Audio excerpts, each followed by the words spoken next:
Hello बच्चों, कैसे हैं आप सब लोग। आज हम शुरू करेंगे पाठ 16 विराम चिन्ह। क्या कहता है पाठ? विराम शब्द का क्या अर्थ है, हिंदी में किन विराम चिन्हों का प्रचलन है। आइए पाठ पढ़कर जानते हैं। आओ चर्चा करते हैं। विराम चिन्हों का प्रयोग ना करने से वाक्य पर इसका क्या प्रभाव पड़ता है, मित्रों से चर्चा कीजिए। विराम शब्द का अर्थ है रुकना, ठहरना अथवा विश्राम। हम बातचीत करते समय सभी शब्दों या वाक्यों को निरंतर समान बल देकर नहीं बोलते। अपने भावों एवं विचारों को पूर्ण रूप से स्पष्ट, प्रभावशाली, बोधगम्य तथा संप्रेषणीय बनाने के लिए हम बीच बीच में रुकते हैं। यह रुकावट कहीं अधिक समय के लिए होती है तो कहीं कम। इससे भाषा की अभिव्यक्ति में स्पष्टता तथा बोधगम्यता आती है। विराम चिन्ह भाषा के लिखित रूप में स्थान विशेष पर बल देने, रुकने, उतार चढ़ाव आदि दिखाने के लिए विभिन्न प्रकार के चिन्हों की सहायता ली जाती है। इस प्रकार के संकेत चिन्हों को विराम चिन्ह कहते हैं। इन विराम चिन्हों की सहायता से हम अपने मनोभावों तथा विचारों को अभिव्यक्त प्रदान करते हैं। अतः भाषा की अभिव्यक्ति में विराम चिन्हों का महत्वपूर्ण स्थान है। निम्नलिखित वाक्यों में विराम चिन्हों की स्थिति बदलने से हुए अर्थ परिवर्तन को देखिए। मोनिका आ गई, मोनिका आ गई, मोनिका आ गई। रोको मत खाने दो, रोको मत खाने दो। दिए गए पहले, दूसरे और तीसरे वाक्य में समान पदों का प्रयोग हुआ है, किंतु फिर भी अर्थ में भिन्नता है। पहले वाक्य में सामान्य कथन है जिसमें सूचना दी गई है। दूसरे वाक्य में आश्चर्य का भाव प्रतीत हो रहा है तथा तीसरे वाक्य में प्रश्न पूछा जा रहा है। इसी प्रकार चौथे और पांचवें वाक्य में भी अल्प विराम के कारण अर्थ में परिवर्तन दिखाई दे रहा है। अतः उचित विराम चिन्हों के प्रयोग से ही उचित भाव अथवा विचार का संप्रेषण संभव है। हिंदी में निम्नलिखित विराम चिन्हों का प्रचलन है। पूर्ण विराम, अर्ध विराम, अपूर्ण विराम या उपविराम, अल्प विराम, प्रश्नवाचक चिन्ह, विस्मयादिबोधक चिन्ह, निर्देशक, योजक चिन्ह, उद्धरण चिन्ह, विवरण चिन्ह, कोष्ठक। पूर्ण विराम वार्तालाप करते समय एक वाक्य की समाप्ति पर थोड़ी देर के लिए रुका जाता है अथवा विराम दिया जाता है। उसके बाद दूसरा वाक्य आरंभ किया जाता है। इस विराम को प्रकट करने के लिए एक खड़ी पाई इस चिन्ह का प्रयोग किया जाता है, जैसे का। विस्मयादिबोधक तथा प्रश्नवाचक वाक्यों को छोड़कर प्रत्येक वाक्य की समाप्ति पर अहिंसा परमो धर्म, हमें सदैव सत्य बोलना चाहिए। ख। अप्रत्यक्ष प्रश्नों के अंत में तारा ने आयशा से पूछा कि कल तुम कहाँ गई थी। विराम चिन्ह ना जाने क्यों नौकरानी पछता रही थी। पूर्ण विराम। ग। कविता के छंद के चरण के अंत में ऐसी वाणी बोलिए मन का आपा खोए, औरन को शीतल करे आपहु शीतल होए। परंपरागत हिंदी के छंद विधान में पहले चरण के अंत में एक पूर्ण विराम तथा दूसरे चरण के अंत में 2 पूर्ण विराम लगाए जाते हैं। पूर्ण विराम के स्थान पर फुल स्टॉप चिन्ह का प्रयोग अनुचित है। नंबर 2, अर्ध विराम। जब पूर्ण विराम की तुलना में अपेक्षाकृत थोड़ी कम अवधि के लिए रुका जाता है, वहां अर्ध विराम चिन्ह का प्रयोग होता है। का। संयुक्त वाक्य के समानाधिकृत उपवाक्यों के बीच, जैसे मेघना देर से सोकर उठी, नहाकर उसने नाश्ता किया, अपनी साइकिल उठाई और पार्क की ओर चल पड़ी।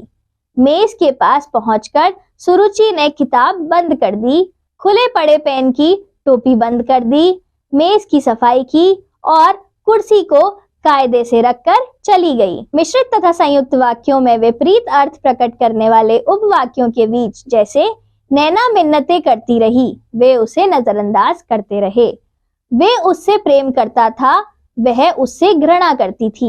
किसी वाक्य में उदाहरण सूचक जैसे अथवा, यथा के पहले संज्ञा शब्दों के स्थान पर सर्वनाम का प्रयोग किया जाता है, जैसे कोई, यह आदि।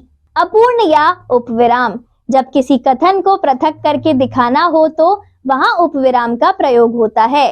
क। प्रायः शीर्षकों में यह चिन्ह प्रयुक्त होता है। दहेज प्रथा, सामाजिक कलंक, बाल दिवस 14 नवंबर। ख। इसका प्रयोग निर्देश देने के लिए किया जाता है। प्रेमचंद की प्रमुख उपन्यास निर्मला सेवा सदन, रंगभूमि, गबन तथा गोदान। अल्प विराम, वाक्य के मध्य में जब अर्ध विराम की अपेक्षाकृत कुछ कम समय के लिए विराम दिया जाता है तब अल्प विराम चिन्ह का प्रयोग किया जाता है।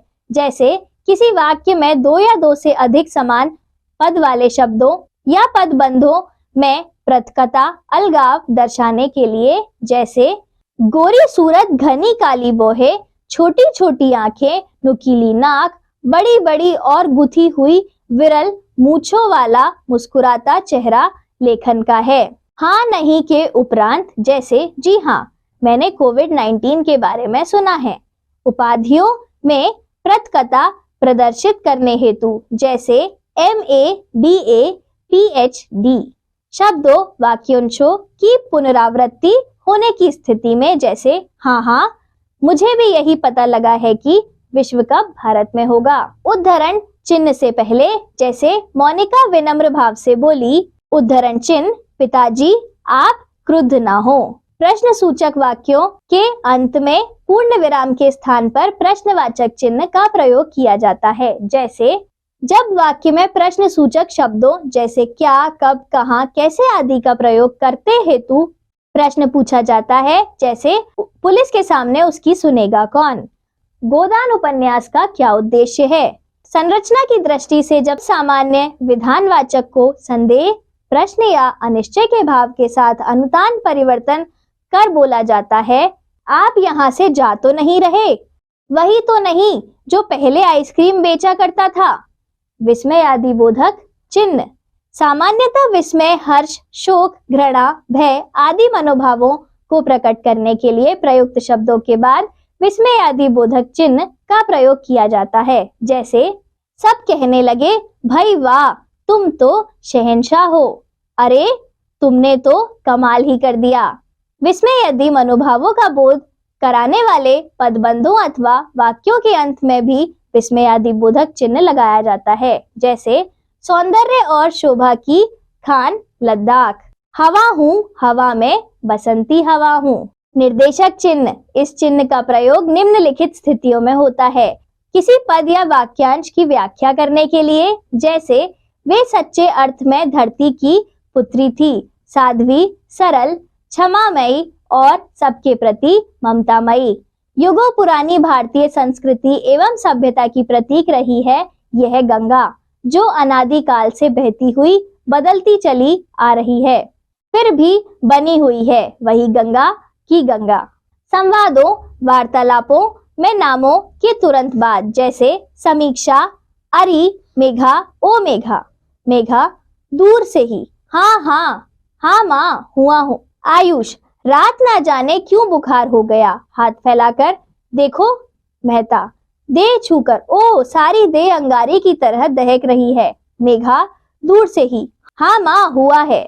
योजक चिन्ह, योजक का अर्थ है जोड़ने वाला, इसके लिए छोटी पड़ी लकीर लगाई जाती है। जैसे तत्पुरुष तथा दवंदव समास में दोनों के मध्य में, जैसे ईश्वर भक्ति, पति पत्नी। शब्द युग्मों के मध्य, जैसे अच्छा बुरा, कभी कभी। तुलनावाचक सा, सी, से के पूर्व, जैसे तारावली सी, मृदु, दीप्तिमान। देवता से बैठे सब साधी साधी मौन है। उद्धरण चिन्ह तथा ये वाला चिन्ह, यह चिन्ह दो प्रकार का होता है, इकहरा उद्धरण चिन्ह तथा दोहरा उद्धरण चिन्ह। इनका प्रयोग निम्नलिखित स्थितियों में होता है। किसी व्यक्ति के कथन को मूल रूप से उद्धृत करने के लिए दोहरे उद्धरण चिन्ह का प्रयोग होता है। जैसे बाल गंगाधर तिलक ने कहा था, उद्धरण चिन्ह, स्वराज मेरा जन्म सिद्ध अधिकार है। उपनिषदों में आचार्य ने कहा है, उद्धरण चिन्ह के अंदर सेवा देने की चीज है, लेने की नहीं। किसी के उपनाम, रचना और पुस्तक के शीर्षक आदि उद्धृत करते समय इकहरे उद्धरण चिन्ह का प्रयोग होता है। जैसे तुलसीदास कृत श्री रामचरितमानस उद्धरण चिन्ह के अंदर एक अनुपम कृति है। विवरण चिन्ह, इस चिन्ह का प्रयोग वाक्यांशों के विषय में कोई सूचना, निर्देश आदि देने के लिए होता है। जैसे वचन दो प्रकार के होते हैं, एक वचन एवं बहुवचन। वर्णों के प्रमुख दो रूप है। विवरण चिन्ह, स्वर, व्यंजन।